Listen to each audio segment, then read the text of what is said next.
Sejam bem-vindos a mais um podcast Fala Comandante número 96. Agradecer especialmente a você que está aí com o celular na mão, nos assistindo no nosso YouTube. Não deixa de curtir, comentar, compartilhar, se inscrever e principalmente acionar o sininho para você ser notificado com todos os outros programas com lideranças natas que contam histórias inspiradoras. E, obviamente, hoje não será diferente. E não posso também deixar de agradecer a cada um que está aí no sofá de casa, nesse sabadão, nos assistindo na TV Metrópole. Um forte abraço. Tome esse café junto conosco até às 9 horas. A ASPRA, a melhor associação de policiais e bombeiros militares do estado de Ceará, é uma das nossas patrocinadoras, juntamente com o Sindicista e a Delvita. Muito obrigado a todos os parceiros. Eu sou o Wenderson Borges, mais conhecido como o Sargento Borges. Eu sou Edilson Teles, mais conhecido no mundo militar como Major Teles. Na produção nós temos Mariana Kelly, na edição Anne Cavalcante. Nosso convidado de hoje é o capitão Jorge Maciel Alecrim. O senhor já disse logo o nome, não criou não expectativa. Rapaz, o senhor foi muito precoce. Ele ingressou na Polícia Militar em 1991, no curso de soldado. No curso de formação de sargentos em 1993. Olha aí, decorou tudo, viu? Em 2016, tá sem pesca, viu? Em 2016, ingressou no curso de habilitação de oficiais e hoje se encontra capitão do quadro administrativo da gloriosa Polícia Militar do Ceará. Meu amigo, Capitão Alecrim. Olha aí, rapaz, que apresentação espetacular. Muito bom. Meu comandante, gratidão pela presença do senhor aqui conosco nesse bate-papo, para o senhor contar um pouco da sua história. E gostaria de iniciar, se for possível, para que o senhor se apresente como gostaria de ser apresentado. É uma satisfação estar aqui com os senhores, pelo convite aí do nosso amigo Major Teles, da ASPRA, né? Hoje ele tem aí uma parceria com você, Borges. Satisfação de conhecer pessoalmente, já tinha ouvido falar muito de você, sendo ventilado aí na nossa tropa, né? Como um dos grandes realmente representantes das associações na nossa instituição Polícia Militar e também do Corpo de Bombeiros, né? Então, assim, na verdade, eu tenho 3 nomes, mas sou mais conhecido por 2. Jorge, né, no mundo civil, na família, e Alecrim, né, na nossa instituição Polícia Militar desde 1991. E é isso. Estamos aqui para a gente tentar trilhar uma boa conversação e mandar um abraço aí para aqueles que nos assistem, né? Já é o 96º Exatamente. podcast, né? Para mim é uma grande satisfação. Olha aí, né? Estamos próximos ao centenário. Perfeitamente. Meu comandante, para a gente começar de onde? Normalmente da gênese, das origens. Primórdios. De onde é que o senhor é, qual é a cidade, se for de Fortaleza, qual o bairro, como foi a sua infância, seus pais, se houve dificuldade, como é que foi aquele início da sua trajetória, na sua infância, adolescência, até chegar na instituição Polícia Militar. Perfeito. Então, nós somos nativos de Fortaleza, né? Nasci aqui na capital. Meus pais, um é de Quixadá, né? Que é o meu pai, e a minha mãe era de Caucaia. E em 1971 surgiu este que vos fala. Olha aí. Jorge Maciel Alecrim, né? Nascido dia 20 de março. E no primeiro bairro e único bairro que a gente residiu foi no Álvaro N. E com 24 anos eu tive que sair do Álvaro N, né, do bairro onde morava, para morar no Quintino Cunha, por conta do meu casamento. Então foi quando realmente eu me desliguei praticamente dos meus pais, né? Com 24 anos, quando eu casei com a minha esposa lá, Elizabeth, que hoje é policial civil, escrivã, né? Então, às vezes, você falar sobre a sua vida, para mim, requer, às vezes, momentos de emoção, né? Que você vê uma coisa que você veio, desde da época que você se entende por gente, e você chegar até onde nós estamos, né? E, para mim, cria uma certa emoção, porque você revê o passado, revê o que você se tornou, né? As suas conquistas, né? Mas estudou na escola pública, estudou particular? Exatamente. Como eu nasci no bairro de Alvruene, a gente começou desde o jardim da infância no Colégio Nossa Senhora Apostólica, aliás, a Escola Apostólica Nossa Senhora de Fátima, conhecida como seminário, né? Onde fica? No Alvruene. No Alvruene. É uma escola de padres tradicional, uma excelente escola na época. E, infelizmente, hoje ela já não é mais a mesma, né? Hoje tem um colégio, é um colégio ainda mais pequeno, ainda existe o seminário, é muito grande, é uma instalação de padres, né? Mas hoje só tem acho que só um padre lá, que se congrega na própria igreja, né? Ele faz parte lá da comunidade. O prédio ainda existe, mas não existe mais a escola como ela foi, né? Entendi. Ficou só na lembrança. Só na lembrança. Então eu estudei lá até a terceira série. Após a terceira série, a minha mãe pediu para eu ir com o meu irmão, que era um pouco mais velho que eu, para nós estudarmos no SESI, da Barra do Ceará. A gente fez uma provinha na época e a gente foi bem sucedido, né? Então, para o meu irmão não ir só, ela achou melhor que a gente fosse junto. E fiquei lá até o 7º ano. Depois da 7ª série, que naquela época era a 7ª série, né? A gente foi para o José Valdo Ribeiro Ramos, também, que fica no Alvruene, né? Só que lá aí fica aquela confusão no Alvruene, entre Alvruene e Carlito Pamplona. Mas, na verdade, pertence também ao Alvruene. Na época era uma excelente escola, né? Como o Marvin. E eu dei uma pequena passada também pelo Liceu do Ceará, mas eu terminei os meus estudos. Voltei para o seminário, né? A Escola Apostólica Nossa Senhora de Fátima, foi onde eu concluí o meu ensino médio, o 3º ano do ensino médio. E a parte profissional, antes de ser policial militar, o senhor trabalhou em algum local? Interessante que eu nunca imaginava ser policial militar, né? Nunca passou pela minha cabeça. E eu já iniciei a trabalhar, né, profissionalmente na Finobrasa. Passei 4 meses, foi quando abriu a vaga. O senhor tinha quantos anos? Eu tinha 18 anos. Aí, primeiro emprego foi com 18 anos? 18 anos, a Finobrasa. E aí, eu era auxiliar do montador de quadro de comandos elétricos. Né? Da parte elétrica, instalação prediais, né? E era um serviço muito interessante, eu gostava de fazer aquilo. Mas aí, como todos nós temos uma forma de crescer na vida profissionalmente, né? E aí, a gente conversando com amigos, né? Alguns amigos meus me inspiraram, uns foram para o Corpo de Bombeiro, outros foram ser policiais. Eu ficava observando, e eu gostava da vida militar, né? Eu tinha uma certa aptidão, né, para a vida militar. E aí sonhava ser também um militar das Forças Armadas, né? Ou até bombeiro. A minha intenção era ser bombeiro militar. Rapaz. Era. É um serviço diferente, né? É um serviço salvar-vidas. Só faz né? o bem. Só fazia mais o bem, né? A Polícia Militar e não, era um serviço. Todos, né? E agrada a todos. E a Polícia Militar eu não tinha. Corpo de Bombeiros Militar, não só do Ceará, mas do Brasil, em pesquisa, em aceitação popular, é o primeiro colocado entre as instituições do Brasil. É o primeiro. É porque agrada a todos. As ações do Corpo de Bombeiro, elas são... É salvar-vidas, né? Salvar vidas. Enquanto a Polícia Militar sempre está agradando um lado e está contrariando o outro. Agrada um, desagrada outro, né? Vai atender uma ocorrência, normalmente existem 2 lados. Se você agrada um, você está contrariando. Mas aí como eu estava falando para vocês, e alguns amigos me inspiraram, né? Eu digo, rapaz, eu vou... Aí surgiu, de repente eu estava no trabalho, aí abriu vaga, a minha mãe disse, abriu vaga para soldado da polícia, e aí os colegas, e aí, vai tentar? Eu digo, vamos tentar. Qual o ano o concurso?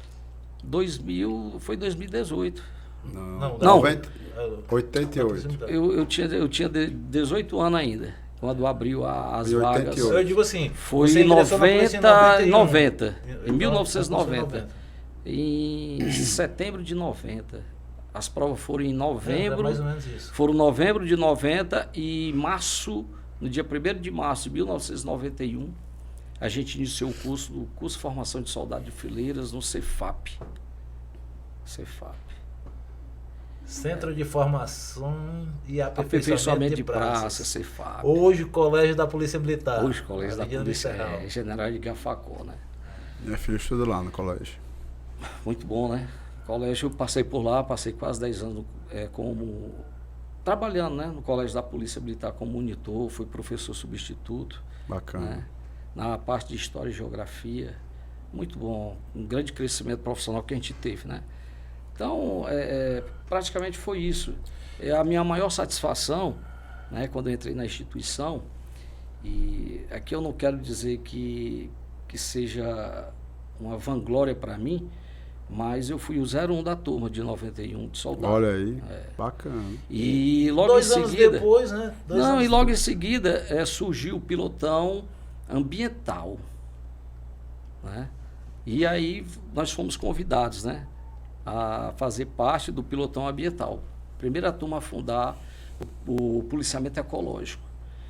Hoje é BPMA. Hoje é BPMA. Hoje é um BPMA. batalhão, né? É um batalhão, né? Então eu fui um dos soldados à época. Eram 50 soldados, 2 sargentos e 1 tenente. O sargento Campos, o sargento Araújo, à época, e o tenente Franklin, hoje coronel Franklin, né?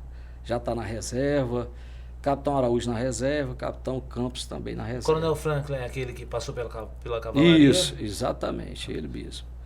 Então, para mim foi uma grande honra fazer parte da época, né, do pilotão ecológico. Foi algo que revolucionou a nossa instituição. Precursores, né? Fomos um dos precursores do né? policiamento ambiental. Eu e mais 49 colegas, amigos, irmãos de farda, a gente conseguiu fazer diferente, né? Do pilotão ali na área desde do Iguatemi até Tancredo Neves e Aerolândia.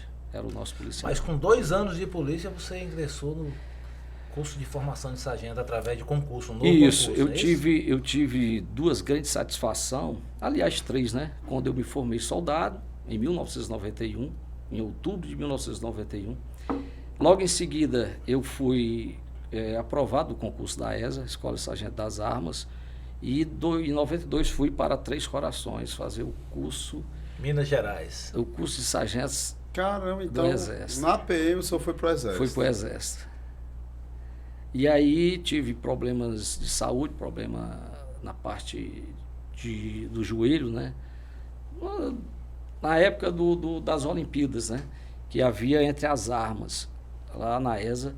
E por infelicidade eu tive um problema sério abriu a parte posterior da minha coxa, né, jogando, e eu passei mais de 30 dias fazendo fisioterapia, e a gente tinha que fazer exercícios físicos, né, ninguém podia deixar de fazer. Então, durante esse período a gente passamos por esse período de físico, né, a gente conseguiu superar um pouco a lesão que a gente tinha, mas ela foi se agravando gradualmente pelo exercício que a gente fazia na época, né? A gente fazia muito atividade física.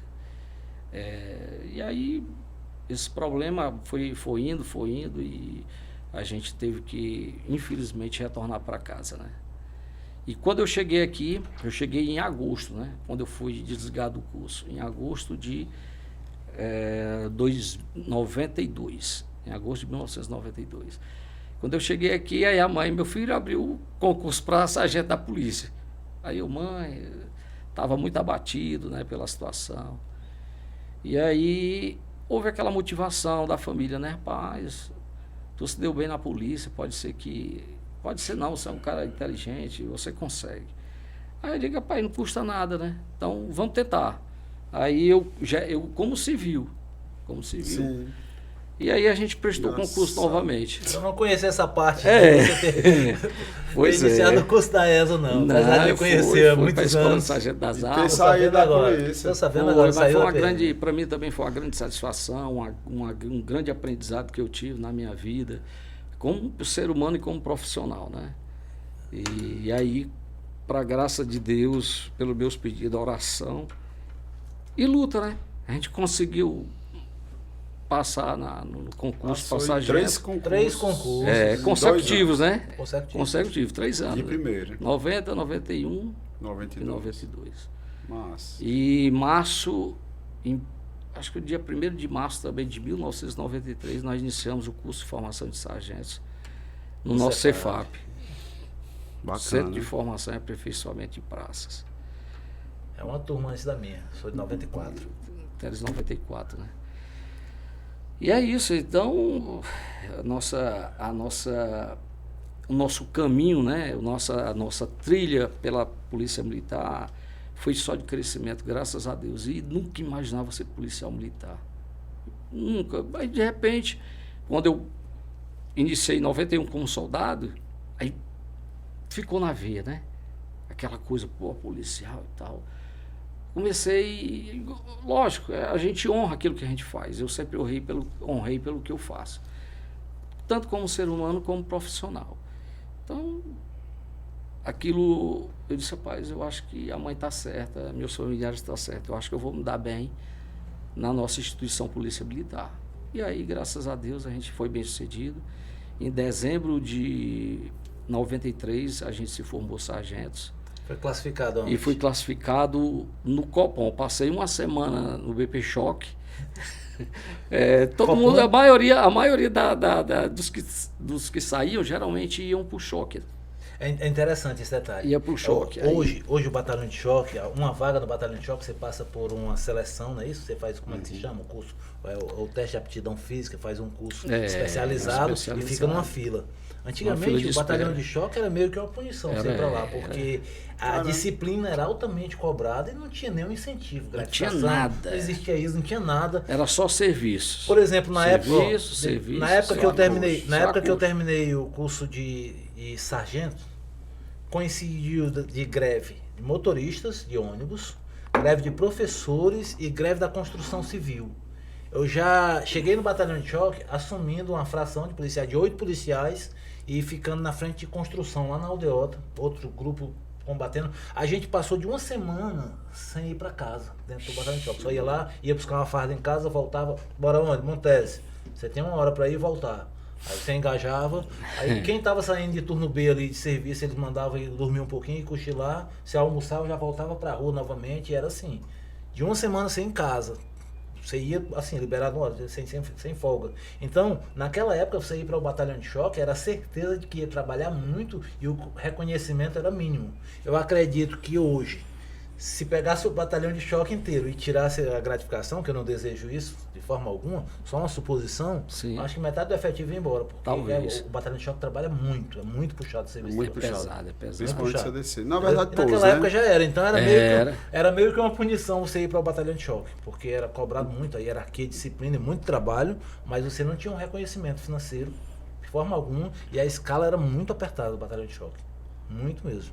É a época que ele está falando. Então é como se fosse, na época existia um cidadão que era subcomandante da Polícia Militar, mas o homem era cruel, Coronel Davi. E ele disse logo, olha, todo mundo aqui vai pro choque. Aí deixou como se, mandou a maioria ir pro choque, poucos escaparam desse dia, né? Quando foram classificar a gente, aí classificou todo mundo no choque. Aí depois de uma semana, aí foi quando estão precisando aonde? Aí pronto, aí foi onde eu fui para o Copom, porque eles queriam só graduado no Copom. Que hoje é a CIOPS, o Copom, né? para quem não sabe, é o CIOPS. Hoje é a CIOPS. E quem não sabe o que é o CIOPS é o 190. Quando você liga, tem vários profissionais da segurança pública lá atendendo suas ligações e encaminhando para as viaturas poderem atender as ocorrências. E por lá eu passei um ano, em 1994. E aí, quando surgiu umas vagas, né, na Diretoria de Apoio Logístico, antiga DAO, meu amigo, hoje Colog, Comando Logístico, né? E aí, por lá eu passei 5 anos ainda na DAO, né? Quando surgiu vaga para o Colégio da Polícia e me indicaram meu nome para lá, um amigo meu, e aí há alguns dias hoje Coronel Banita, né? Ela foi fazer uma visita lá na DAO e Alecrim, é você? Eu lembro, você era do Copom. Alecrim, seu nome está sendo ventilado para ir para o colégio. E aí? Ele, vamos. Como é? Você vai bem? Vamos. Então pronto. Aí, com uma semana depois, foi publicado a transferência e nós fomos para o Colégio da Polícia Militar em 1999. E por lá foi criado em 97, né? Foi criado o Colégio em 97. O Coronel Gils, comandante-geral naquela época. Coronel Gils, comandante-geral. E o comandante do colégio era o Coronel Andrade. Bacana. E passou 10 anos no Colégio da Polícia. 10 anos no Colégio da Polícia. E de lá... tem uma pessoa muito grande por ele. E de lá nós fomos para... Aí eu rodei um pouquinho, fui lá para o Comando de Policiamento do Interior, CPI. Então, assim, eu não tenho... rapaz, olha, isso a gente só tem agradecimento, né? A instituição por onde a gente passou. Já estamos na reserva, fazendo 3 anos na reserva já. Estamos como capitão. Meu amigo Teles foi fazer o CAO. E numa quinta-feira, um dia para terminar as inscrições, eu me despedi do grupo à noite. Eu quase briguei com esse rapaz, porque ele estava melhor classificado que eu, né, para fazer o CAO. Então, assim, se as vagas fossem mais limitadas, tipo 20 vagas, ele estava dentro e eu não estaria, né? Minha classificação foi a 30ª, né? E quando chegou na data lá, eu acho que ele já era o 12º, eu era 18º, né? E eu dizia, mas cara, tu tá nas cabeças, tu vai desistir de fazer, fazer o curso, pede a requerer. Ele, cara, não tenho mais saco para isso, eu não me planejei para isso, eu quero ir para casa, eu não vou fazer o curso. Eu insisti, não, cara, pense com carinho, dá para você se inscrever até amanhã, tá aberto as vagas. Não vou. Simplesmente. Foi taxativo, disse que não queria, eu disse, pronto, é a decisão dele, eu vou respeitar. Mas eu fiquei sem entender. Eu ia fazer essa pergunta, mas como você adiantou, o motivo de você abrir mão de fazer o CAO e terminar a carreira como major? Planejamento. Eu me planejei desde o primeiro dia que eu entrei como soldado, a gente via os antigão, né? Aí, o antigão tá indo pra casa, 30 anos de polícia, eu achava bonito, 30 anos de polícia. Pô, o cara já fez muito pela instituição, né? E eu contava nos dedos, contava assim. Aí depois contava com os pés e com as 2 mãos e mais uma. Rapaz, tô com 5 anos de polícia. E aí foi, quando chegou nos 10, quando eu tava com 20 anos de polícia, eu digo, pai, já tenho 20 anos de polícia. Poxa. E aí eu disse, tá bem perto de eu ir para casa, falta só 10 anos. E eu trabalhei para ir realmente com 30 anos de polícia, né? Para mim foi satisfatório, a gente entrou na instituição como soldado. Fizemos um concurso para crescer, sabendo que como sargento você ia até capitão, poderia ir até capitão, né, Teles? Naquela época só dava direito você ir até capitão, né? E a gente fez o concurso interno ainda para o CFO, mas as coisas na vida da gente, elas são trilhadas e a gente não entende, né? Mas tem um detalhe que eu não falei. O capitão Jorge Alecrim, enquanto subtenente, ele era diretor da Associação Classe Única. Ele fazia parte da direção. Fui um dos diretores da Classe Única. Um dos que não arredou o pé, assim, na expressão popular. Rapaz, praticamente a diretoria todinha da Classe Única está sendo trazida aqui para o podcast. Sim, é porque eu admiro todos eles. Porque então, são lideranças, são pessoas de opinião que eram aguerridos na luta, né? Pois bacana. O capitão Alecrim, então, subtenente Alecrim, né? Era meio zangado, né? Mas ele era aquele cara de opiniões firmes. Qual era o apelido dele? Zangado. O apelido dele era Zangado? Mas para os íntimos eu chamava de leque-leque, né? Leque-leque? E o que tem a ver o leque-leque com o Zangado? Eu não entendo porque eu vejo o capitão tão alegre, rapaz. Como é que esse homem era Zangado? Mas ele é uma pessoa muito autêntica, de opiniões firmes. Era o perfil dele dentro. Porque assim, nós tínhamos, naquele grupo de 12 homens, pessoas com os perfis mais variados, né? Mais diferentes possíveis, mais diferentes possíveis. Tinha o diplomático, tinha aquele que era o perfil dele mais firme, taxativo no que falava, não abria mão do que ele falava. Mais autêntico, né? Mais autêntico, né? Cara que tinha não baixava a guarda, formas, não. Né? Tinha de todas as formas. E muitas vezes a gente, na liderança, tinha que administrar todos eles para manter ele perto da gente, né? E ele aqui foi um daqueles que eu contei com eles em todos os momentos. Eu posso falar assim, eu não vou entrar em muito detalhe, mas foi uma das pessoas assim que esteve ao meu lado em todos os momentos que eu precisei, assim, o Alecrim estava disponível e corroborando com a minha linha de pensamento. Então tem uma admiração E o muito mais grande por interessante, né, não é mais uma coisa que eu vou falar aqui, que às vezes as pessoas acham que a gente quer se vangloriar, mas nada disso. Eu trabalhava no Comando Geral nessa época, dentro do quartel do Comando Geral. Meu amigo, muita coisa eu passei ali. A pressão, né? Muita pressão. Inclusive, uma das vezes foi Teles, a gente foi... Aí o Teles escapou, ele escapou. Numa das nossas andanças, né, buscando o reconhecimento do subtenente a ser dada a oportunidade de sairmos oficiais, a gente estava na Casa Militar, aí ali foi pesado.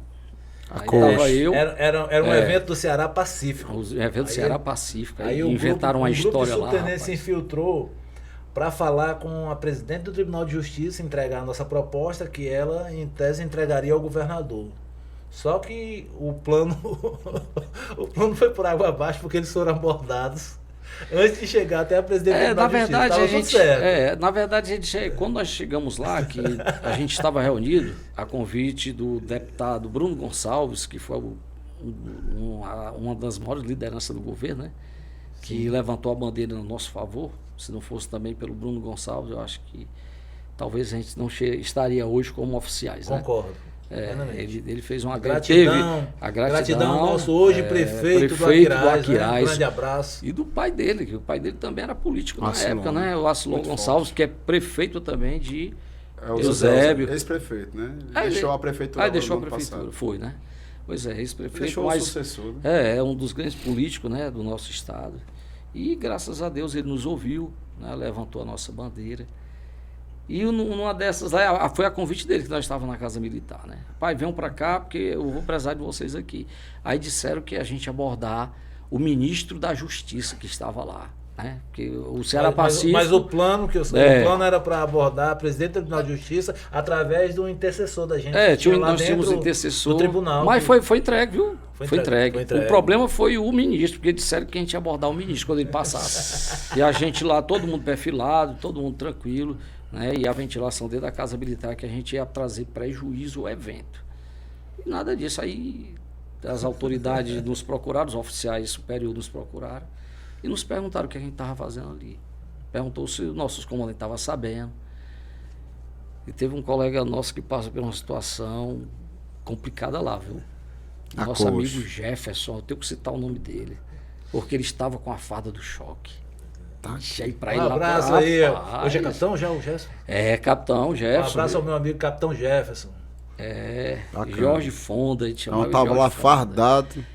Como nós estávamos fardados. Todos estavam fardados. Só que ele estava com a farda... O choque chama mais atenção. A verdade é que boa parte da diretoria tinha função, trabalhava em local gratificado. Eu trabalhava no batalhão de choque, o Monte e o Jefferson, nós éramos do batalhão Ele aqui trabalhava na... Eu trabalhava na CFJM, sim, no QCG. No QCG. Né? Aí dos bombeiros o Moreira era da Assembleia, né? Moreira da Assembleia. O Aguiar era do Tribunal de Justiça.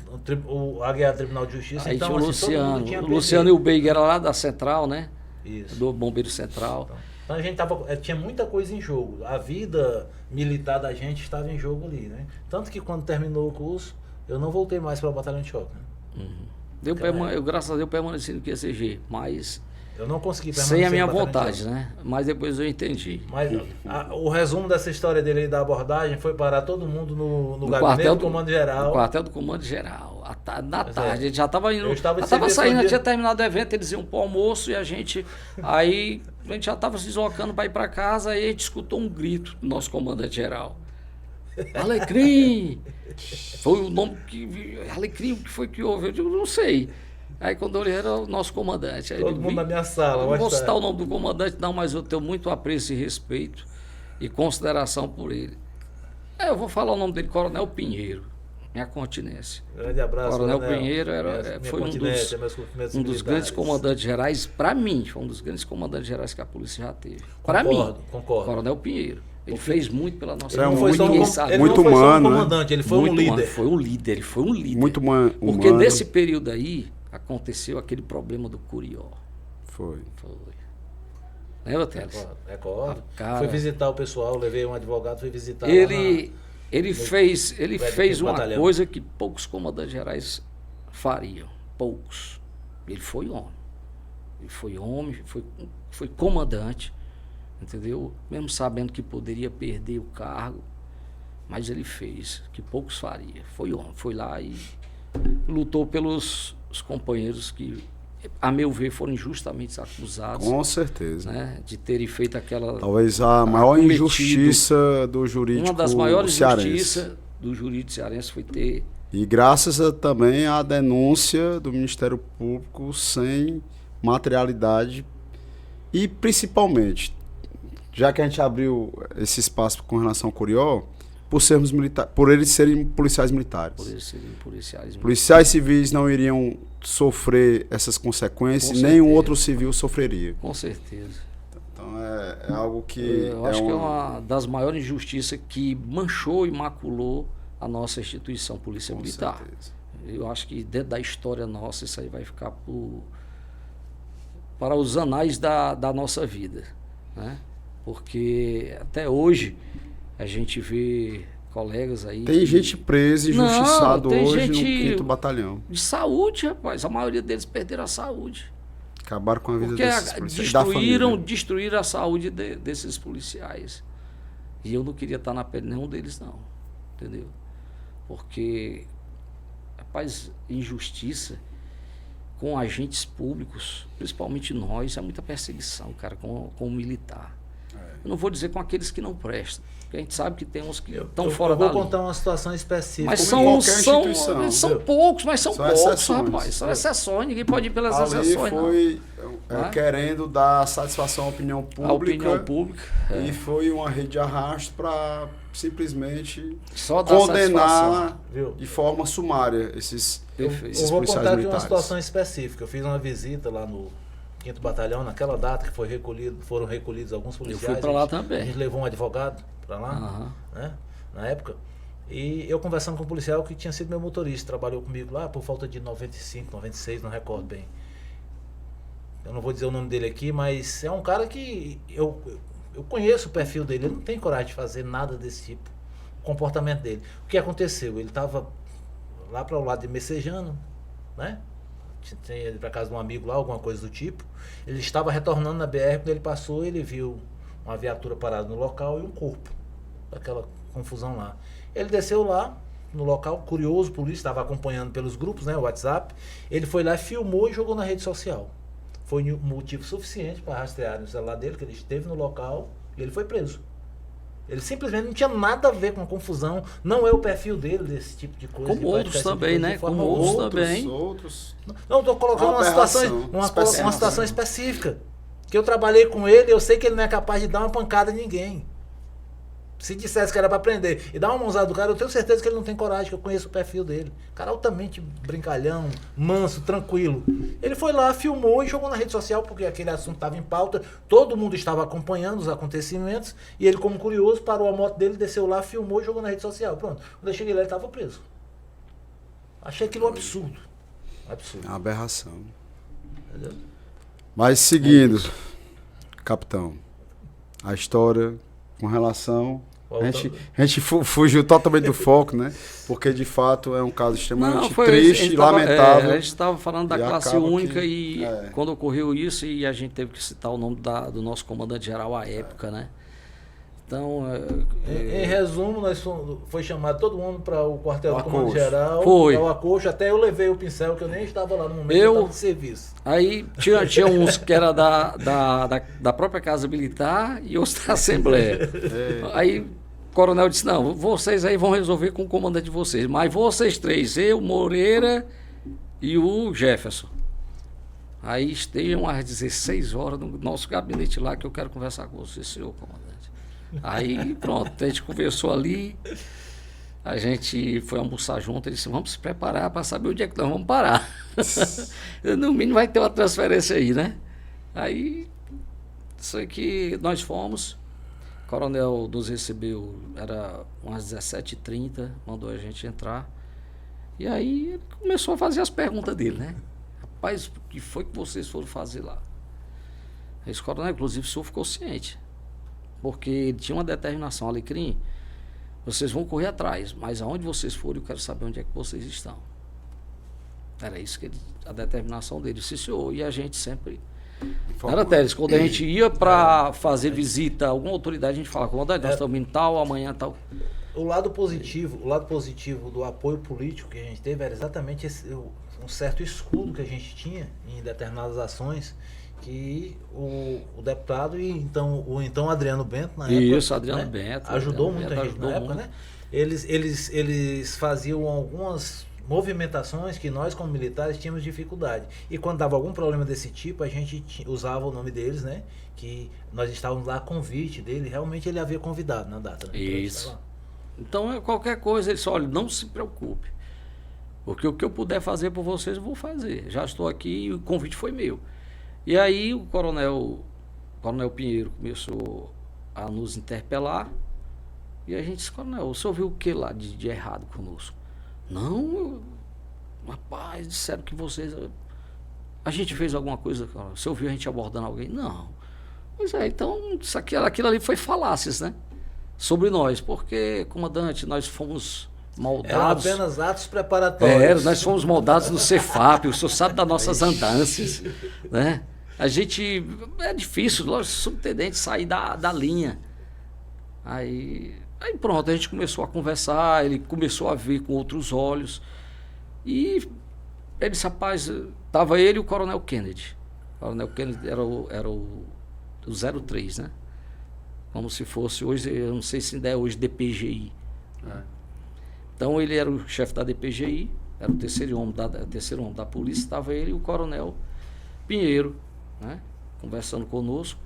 E aí, comandante, nós somos de escola e nós estamos só buscando nosso direito.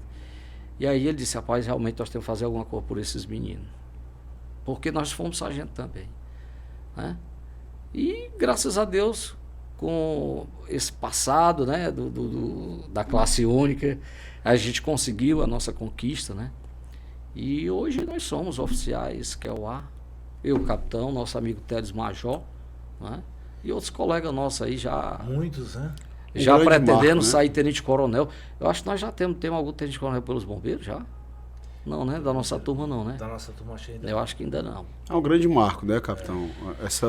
Mas claro... Essa conquista de vocês foi através de muita luta estratégica, né, porque foi toda uma estruturação diferente do que nós temos no aspecto representativo da última década.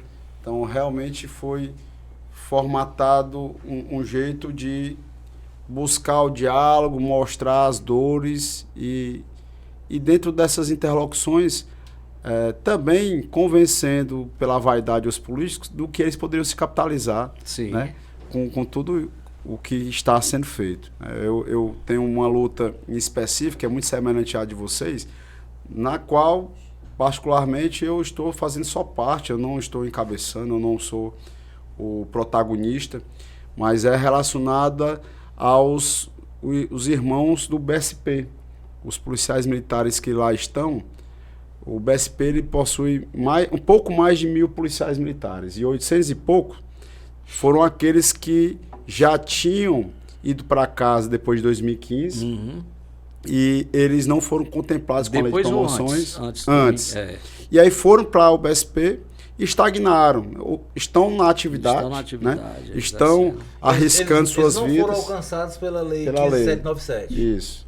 Lei Camilo, né? E eles, de certa maneira, cumprem o papel como qualquer outro policial militar, já com uma certa idade, com mais sacrifício ainda, estando submetidos ao Código Penal Militar, ao nosso Código Disciplinar, a todas as regras nas quais são impostas ao militar da ativa, porém com a excepcionalidade do direito à promoção. Aí tem um projeto de lei que inclusive está no gabinete do governador para conceder a esses policiais militares pelo menos uma promoção. Com o critério de seguir o lapso temporal necessário que já está na regra da lei de promoções. E é justo, na minha interpretação, inclusive, em que não irá ter um impacto financeiro muito grande, pelo contrário, é insignificante, mas dá um afago, né, na vaidade de todos nós, para você galgar um posto além do que você ocupa e levar essa alegria para a sua família. Então já deixa aqui não só o essa posto, mensagem. como a promoção, né? Pois Pra é, um aqueles que novo são posto, né? É verdade, tem alguns que de fato são praças ainda. Na verdade, talvez até a maioria. Né? Então tem sargentos, subtenentes que possam estar numa graduação no posto superior. Então, quem sabe, haja essa sensibilidade por parte do governo do Estado. Tem um projeto de indicação de um deputado, Leonardo Pinheiro.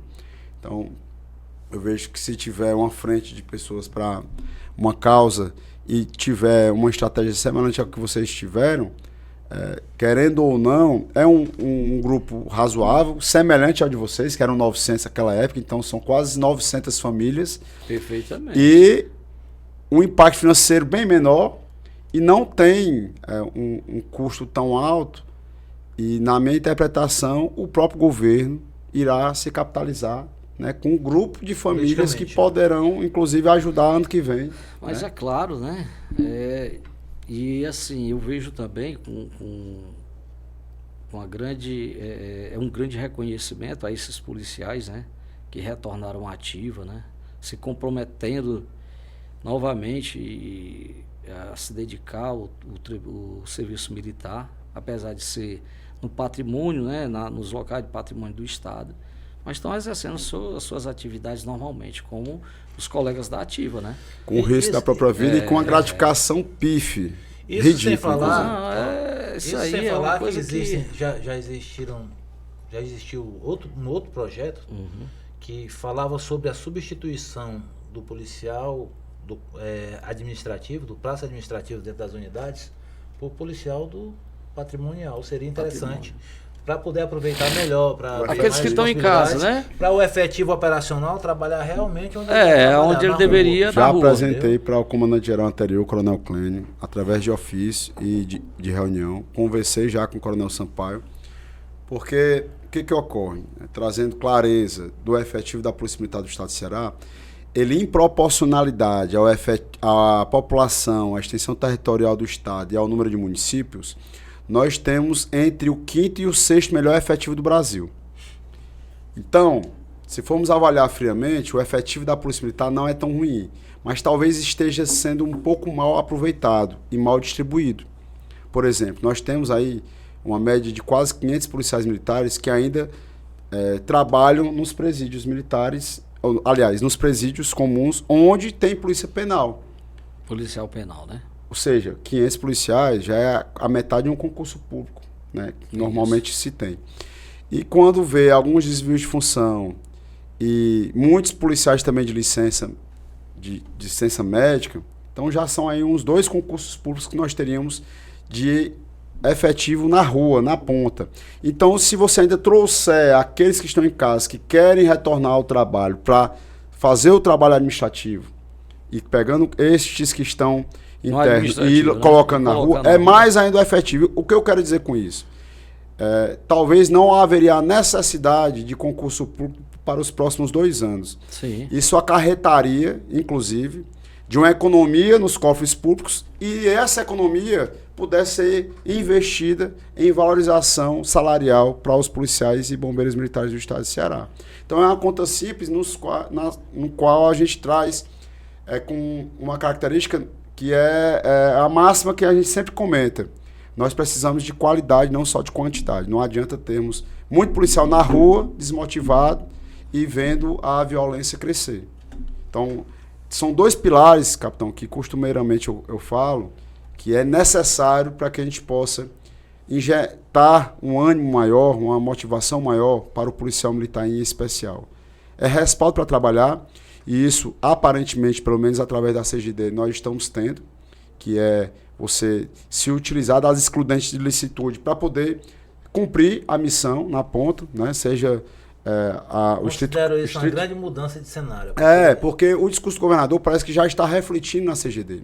Não tem processo por intervenção policial em serviço ou em razão de serviço nos últimos 2 anos e meio. Porque se eu estou de serviço e eu tenho um confronto armado, por qual motivo vai ser instaurado um procedimento administrativo por algo no qual eu estou exercendo minha atividade no estrito cumprimento do dever legal ou mesmo na legítima dever. Né? Então, aí cabe uma denúncia, uma ação penal, criminal, aí é uma coisa à parte. Então, nisso o Estado tem por dever proteger juridicamente o policial militar, e o outro pilar que é necessário é uma valorização através de um escalonamento salarial, um escalonamento vertical salarial. Porque é o que tem hoje, você é promovido, depois da lei de 2015, de fato, foi uma grande conquista, mas você não tem impacto financeiro no bolso com as promoções praticamente. Principalmente para a praça, é ridículo. Eu vejo praticamente até a capitão, majores para cima já tem um salário melhor, né, capitão? Mas até a capitão, verdade, a gente percebe que a fração salarial é muito pequena. E quando você pega o exemplo, e parece que quase todo podcast eu estou falando para ver se massifica em quem assiste, imagine você numa grande empresa que sustenta a democracia no país, que é a Polícia Militar, que está presente em todos os municípios. Você tem um cara que arrisca sua vida diariamente em favor de pessoas que sequer ele conhece. Quando ele é promovido com quase 10 anos, ele tem um aumento salarial de menos de 0,5%. Ou seja, aqui na Polícia Militar, menos de R$100, que não dá para comprar um botijão de gás. E se comprar de veneno e tomar, não dá para ficar nem tonto, Major. Não dá para ficar tonto. Diz o bolachinha, né? E aí depois piora na outra promoção, que ele com 7 anos a mais, 15 anos de corporação, chega na metade da carreira e é promovido a terceiro sargento. Compra uma farda bonita, que a gente chama de túnica. E no final das contas, quando vai olhar o contra-cheque, não é para pagar a conta de energia. Então, esses gargalos internos é necessário a sociedade saber, o governador também, e ter principalmente a sensibilidade de saber que esses heróis fardados, esses trabalhadores, eles precisam ter também dignidade para morar bem, e para que ele more bem, para que ele pague um plano de saúde ou um colégio para o filho, ele precisa ter um melhor salário. Tem que ter um reconhecimento, uma valorização, né? Eu vejo assim que, por mais luta que nós tivemos no passado, sempre iremos continuar. Por quê? Porque a gente não... Existe uma coisa na polícia que, infelizmente, eu não estou falando de comando, né? Mas há uma falha estrutural que a gente não conseguiu superar ainda, é planejar. Se você for analisar, quando se quis ter uma valorização profissional financeira para nós militares, né? O que foi pensado à época? A média do Nordeste. Uma decepção, a média do Nordeste. Você pegar uma média do Nordeste para aumentar salário, isso não existe, cara. O trabalho foi feito errado na época. Agora, a gente tinha nossas batalhas, né, Teles? E a gente não poderia se abraçar, a gente fez. E foi cobrado ao governador na época. Média do Nordeste, cadê a média? Nem a média do Nordeste saía.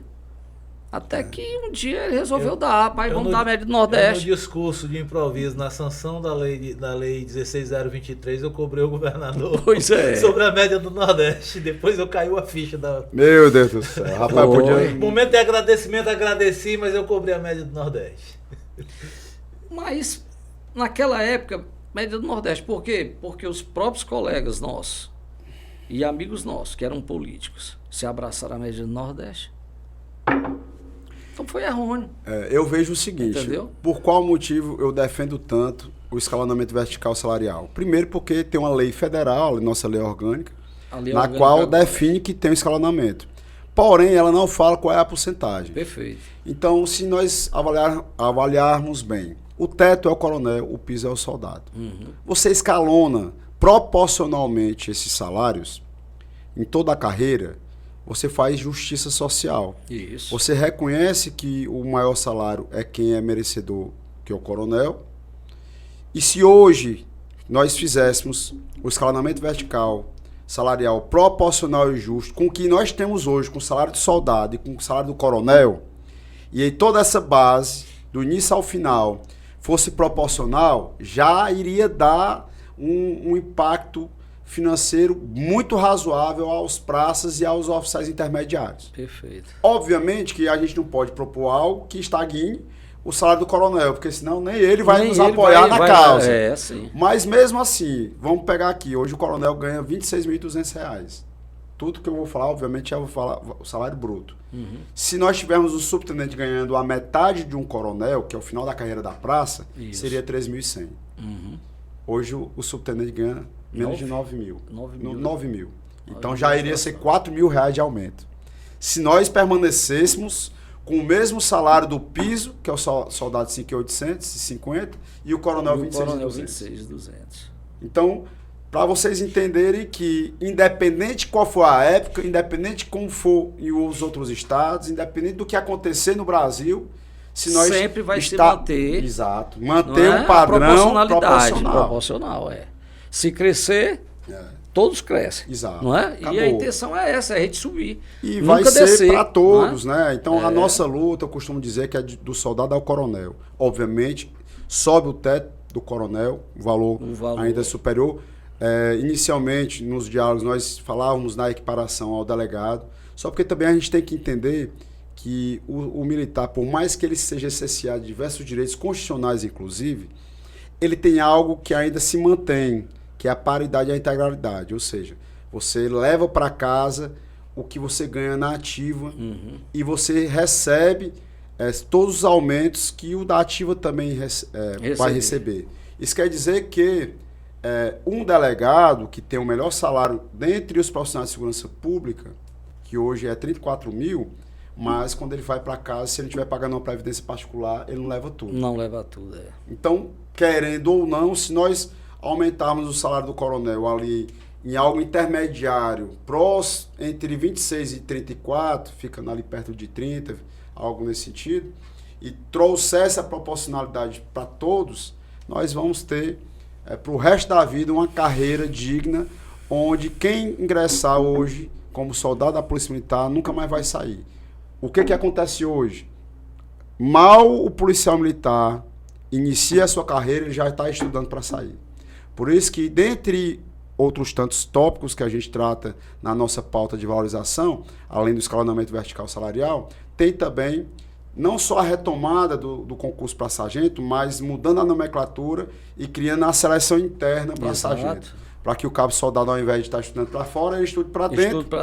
E ou ele faz o CFO, sem limite de idade, que é a nossa luta, e que tem a recorrência. CFS, né? Exato. Anualmente, ele vai ter o CFS, o CHO, e aí, se for porventura necessário, o CFO. Então, você cria um ecossistema onde internamente sempre ele vai ter dispositivos internos de mérito intelectual para que ele possa ascender profissionalmente. Esse é o objetivo. Isso aí foi perdido ao longo do nosso período, né?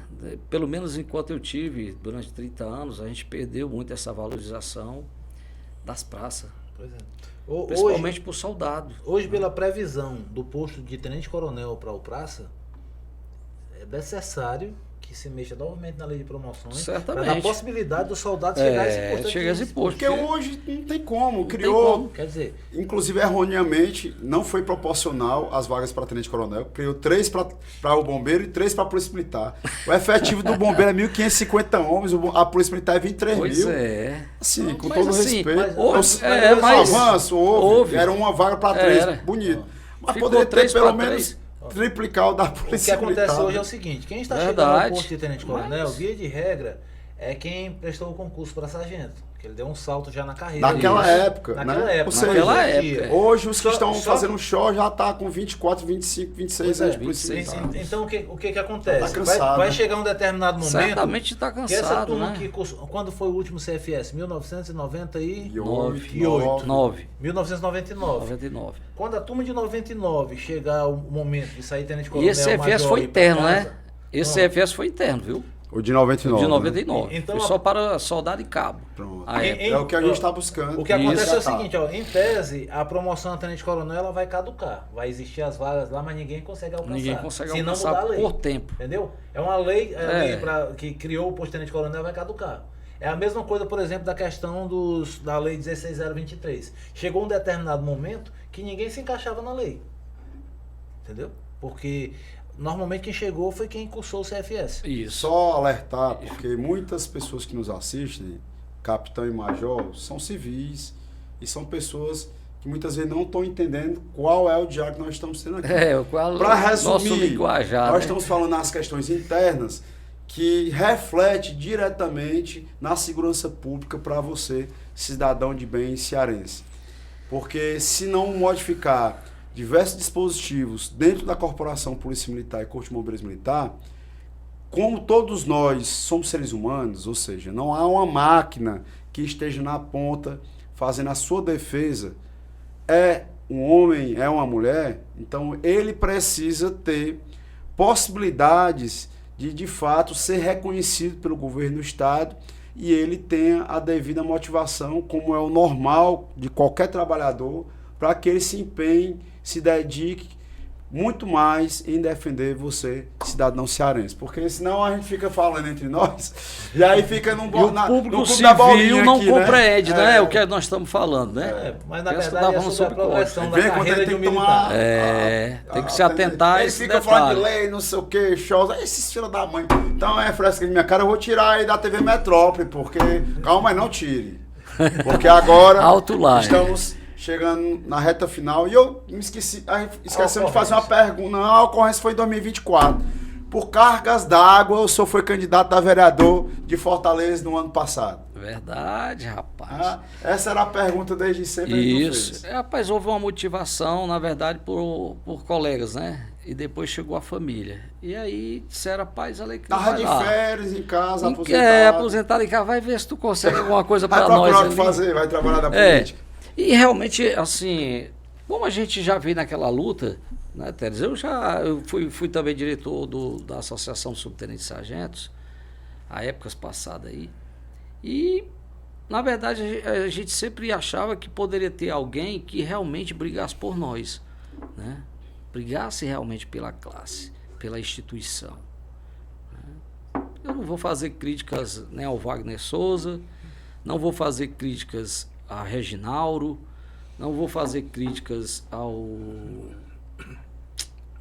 Noélio e nem tampouco ao Sabino, né? Que foram ou que estão como políticos. Mas eu acredito que eles esqueceram, de certo modo, a nossa instituição, ou seja, as suas raízes. Jamais a gente poderia esquecer as nossas raízes. Entendeu? É como se fosse uma família. Eu jamais vou esquecer minha família. Meu pai, minha mãe, meus irmãos. É uma coisa que tem que estar dentro da gente. Ninguém pode perder a referência. Quando você deixa de apoiar uma instituição tão secular como a nossa, que você hoje representa politicamente, você deveria continuar. Você jamais poderia deixar de lado a nossa instituição. Então, eu fui atrás de tentar preencher uma lacuna. Rapaz, vamos ver se dá certo, né? Pelos incentivos que nós tivemos, né? E aí eu sabia que era difícil, mas eu vi que era quase impossível quando realmente eu comecei a participar, né? E eu me desmotivei, teve um momento que eu quase desisti. Eu quase desisti porque eu não concordava com a forma que eu via a política, que eu comecei a vivenciar, né? A minha família disse, e tu vai receber apoio de quem? Tem alguém? Não, esse apoio é de vocês. Não existe o financeiro, eu digo, é nosso. Não tem empresário, não tem amigo. Eu não vou bater na porta de um amigo para pedir valores, para me apoiar e eu tentar fazer uma política que eu não concordo. Eu nunca concordei com essa política financeira. Para você galgar um cargo político, você tem que gastar... Alguns amigos meus do CFS disseram, olha que tá ficando doido, tu tem 500 mil, tu tá com esse dinheiro no bolso, 800 mil... Eu digo, não, a cifra que eu conversei com o povo é de 1 milhão para lá. E para que esse valor? Rapaz, não, você não vai nem andar. Eu digo, mas por quê? Não, política, não, isso aí não é política, não. Para mim não é política, não. Isso aí que você está falando, não. Infelizmente, entendeu? Está se tornando normal. Mas é algo que está dentro da própria lei do Congresso Nacional, poxa. É uma coisa que é da política.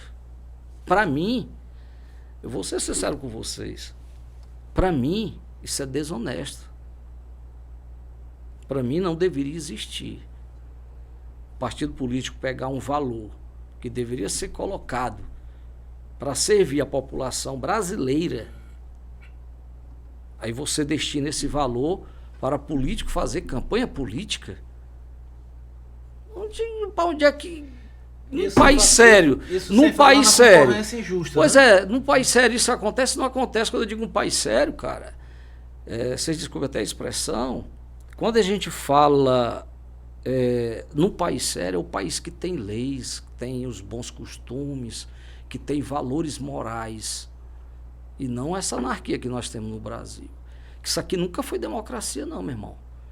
Se você acha que a política brasileira é a democracia, cara, eu vejo que a gente precisa evoluir bastante na educação, na formação do ser humano.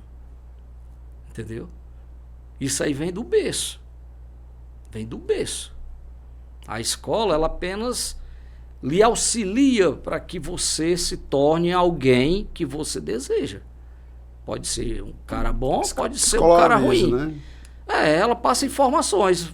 Essas informações você capta para você sendo boa ou não, depende de cada um, mas está lá no berço, pai e mãe. Tá? Verdade. Então essas raízes ninguém pode esquecer. E eu fiz, minha esposa, principalmente minha esposa, né? Minha filha nem tanto não, mas a minha esposa foi não concordou. Rapaz, você tá louco, você vai tirar dinheiro de casa para... Minha filha, eu vou até onde der. Eu jamais vou deixar faltar alguma coisa aqui para jogar em política, não vou comprar voto de ninguém. Eu vou mostrar quem eu sou. Muitas pessoas me conhecem da instituição, foram elas que motivaram, alguns amigos também civil, né, que me conhecem, eu participo também de futebol, e a gente foi mostrar o nosso trabalho, o que é que a gente queria para representar, porque começar como vereador, né?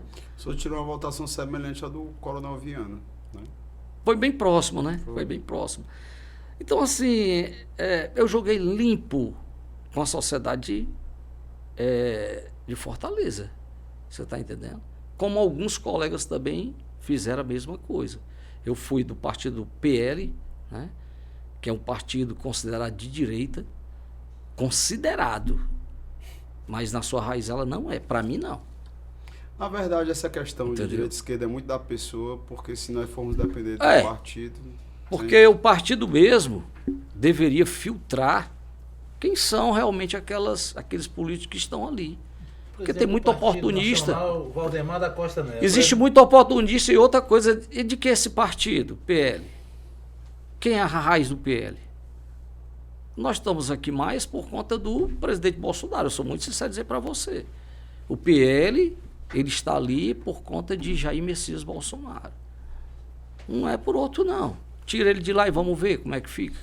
Pra onde que ele saia. Ele leva o pessoal. Você está entendendo? Qualquer partidozinho ele se transforma no político. Mas por quê? Porque a população percebeu quem era Jair Messias Bolsonaro.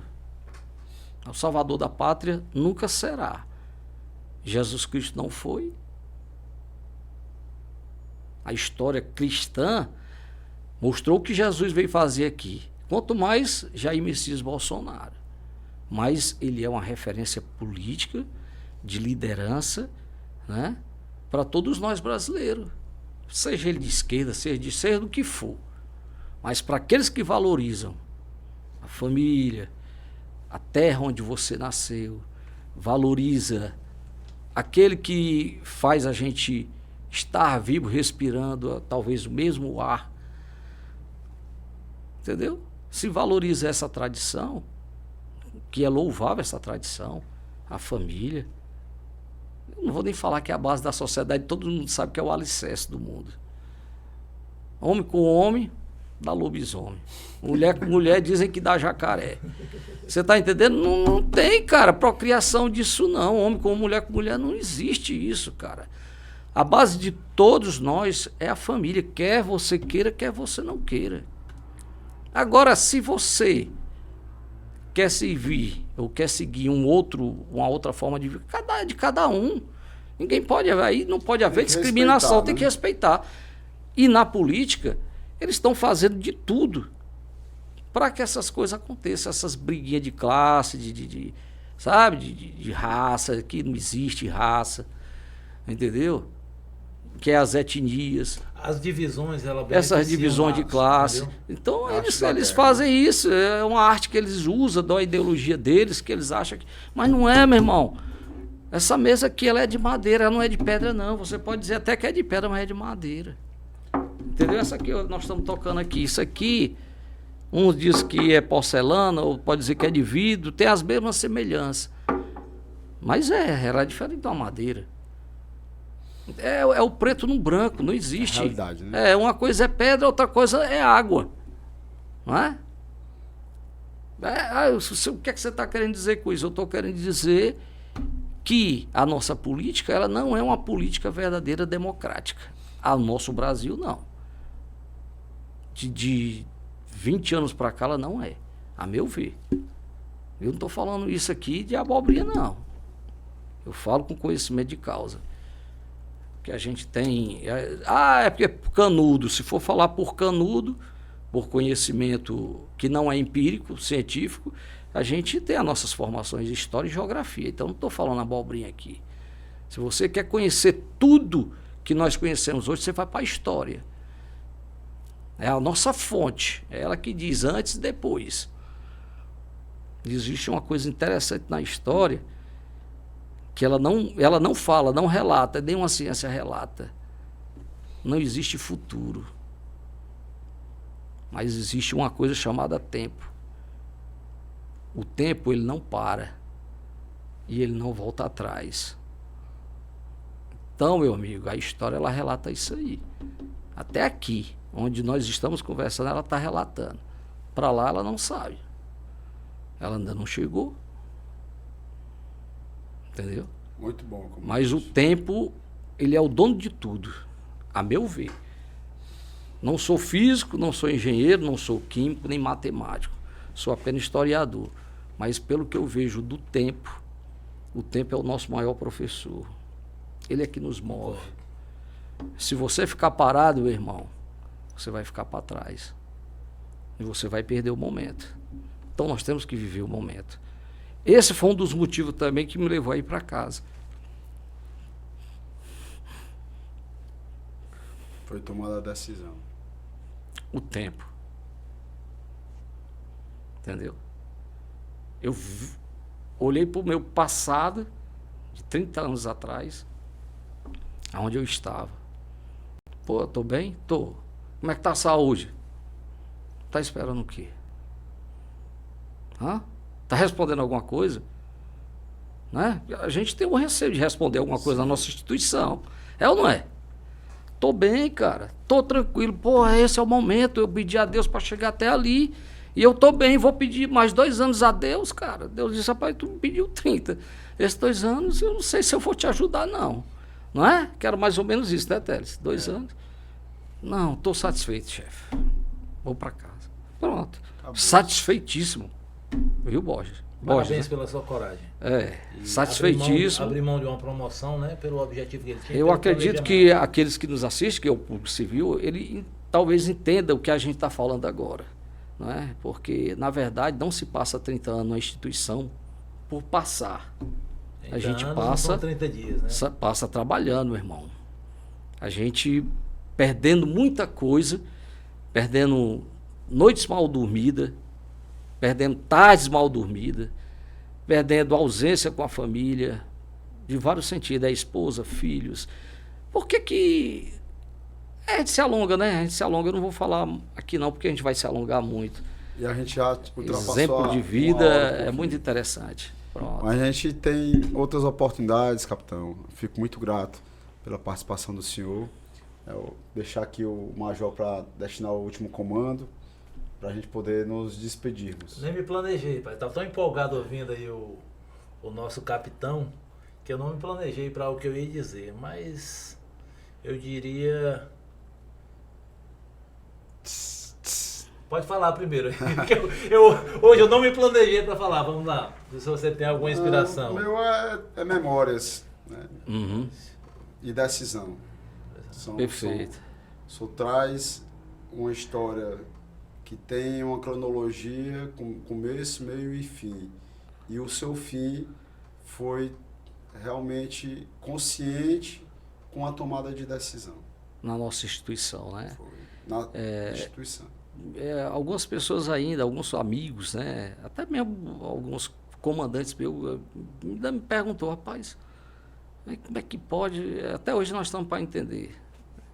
Às vezes são vaidades, às vezes são orgulho. O senhor, né? A vida do senhor. Mas são coisas que é de cada um, né? Bom, qual é o comando final que o senhor destina aí para os nossos telespectadores e internautas? Eu vou deixar o meu. Rapaz, decisão.